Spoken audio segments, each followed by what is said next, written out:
అనగనగా ఒక వ్యక్తి ఒక కుక్కని మరియు గాడిదను పెంచేవాడు.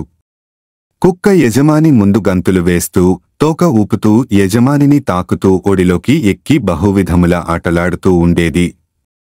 ఇదంతే చూసి గాడిద ఇలా ఆలోచించింది, నేను కూడా కుక్క వాలే యజమానితో ఉంటే నాతో కూడా బాగా మంచి ఆహార పదార్థాలు నాకు ఇస్తాడు అని అనుకుని అది కూడా అట్లే తన యజమానితో ఉండాలని అనుకుంది. కొంతసేపటికి యజమాని భోజనము చేసి వచ్చి వాకిటలో అరుగు పైన విశ్రమించెను.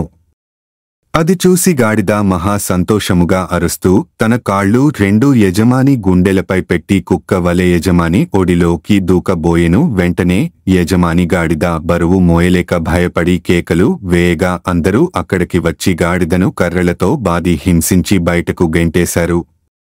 అందుకే పెద్దలు చెప్తారు, అలవిగాని పనికి పోరాదు అని.